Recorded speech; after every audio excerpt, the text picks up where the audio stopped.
Hello friends, back with me again, Joseph, and welcome back to Catechism for Kids. Today we're going on a special journey to a small town called Nazareth to meet a very special mother, Our Lady of Nazareth.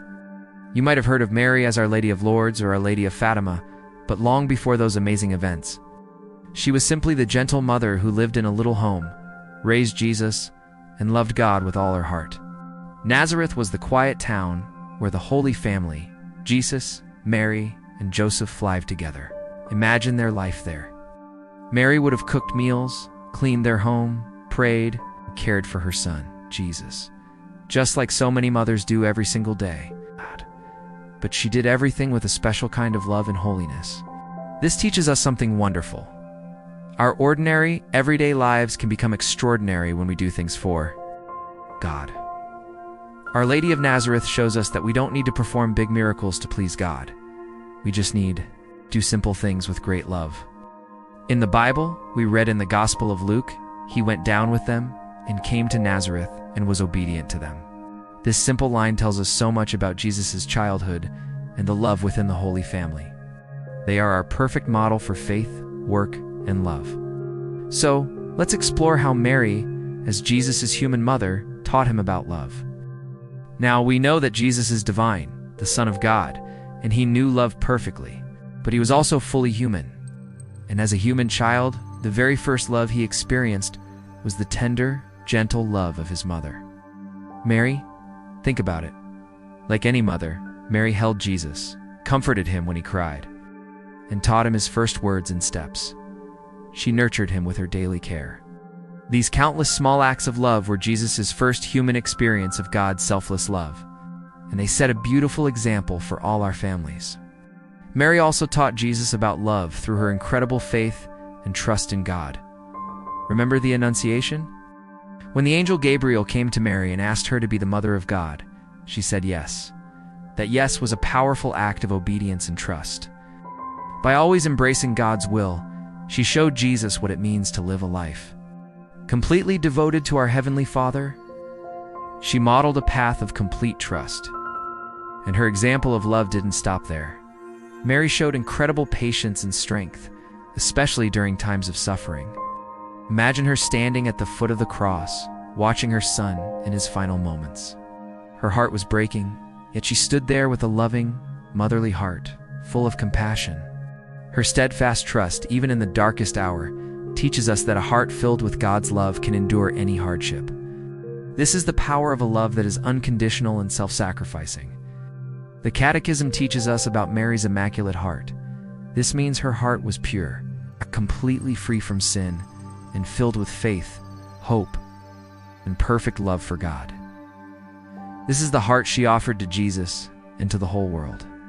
It's a heart that was completely open to God's plan. Often we see the image of her Immaculate Heart surrounded by a crown of thorns and pierced by a sword. This symbolizes the deep pain she shared with Jesus throughout his life.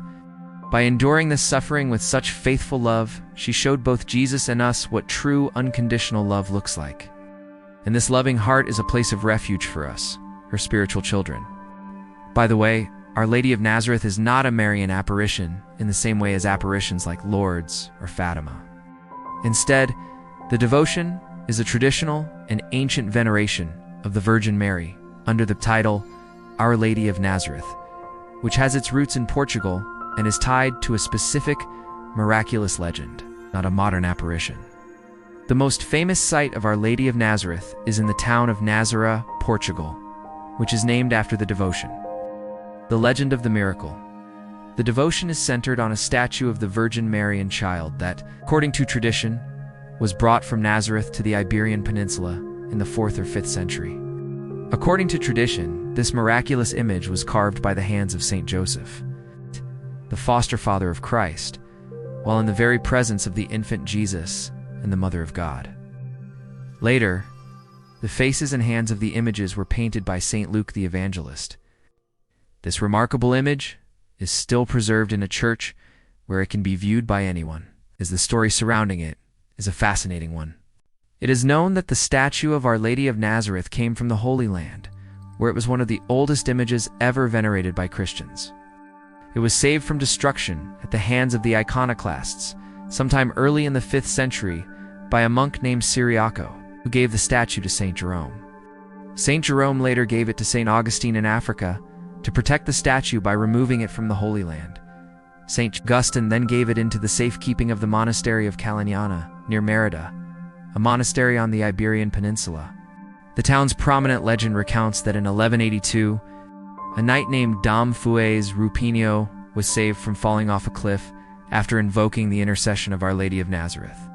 And in gratitude for his miraculous rescue, Dom Fues built a small chapel, which later grew into the sanctuary of Our Lady of Nazareth, where the venerated statue is housed. How Our Lady of Nazareth differs from an apparition. Number 1. Ancient tradition versus recent event. Unlike apparitions that are recent, historical events involving a visionary, the devotion to Our Lady of Nazareth is rooted in an ancient tradition stretching back to the early centuries of Christianity. Number 2. Veneration of an image versus a vision. The devotion centers on the veneration of a physical statue believed to be of great antiquity and to have miraculous properties, rather than a spiritual vision or message. Number 3. Miracle versus message. While a miracle is attributed to the intercession of Our Lady of Nazareth in the legend, this differs from the Marian apparitions at places like Fatima, which involve specific messages and prophecies delivered directly to the visionaries. So, what does this mean for us today as we learn about our Catholic faith? Mary's story gives us important lessons. First, she is a loving mother to all of us. From the cross, Jesus gave Mary to the Apostle John, saying, "Behold your mother." And in that moment, he gave her to all of us. This means Mary is our mother too, and we can always turn to her for guidance, comfort, and love. She is always there for us, interceding and protecting us. Second, Mary is our best example of how to follow God's plan. Her entire life was a yes to God. She shows us that when we trust God and say yes to His will, He has a special and beautiful plan for each of us too. Her life teaches us the virtues of faith, humility, and obedience. She didn't always understand everything that was happening, especially the mysteries surrounding her son. The Gospel of Luke tells us she treasured all these things in her heart, which means she prayerfully reflected on God's work in her life. We can learn from her to do the same. Finally, Mary always leads us closer to Jesus. Some people might wonder if loving Mary takes away from our love for Jesus, but the opposite is true. Mary's only goal is to guide us to her son. Think of her like a loving guide on a journey. She knows the path to Jesus perfectly because she walked it herself.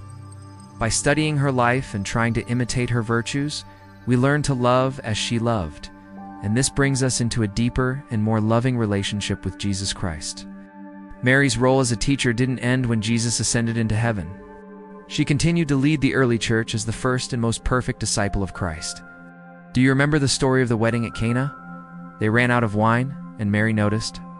She went to Jesus, and then she turned to the servants and said something very simple but very important. Do whatever he tells you. These are her last recorded words in the Gospel of John, and they are a perfect summary of her teaching for all Christians. Follow Jesus. Do what he says. It's that simple and that profound. Because Jesus gave her to us from the cross, Mary is also known as the Mother of the Church. Her motherly care extends to every single one of us. She helps to nurture our faith, just like she nurtured Jesus. She is our spiritual mother, always watching over us and guiding us, leading us. So, as we remember Our Lady of Nazareth, let's remember the beauty of a simple life lived with great love.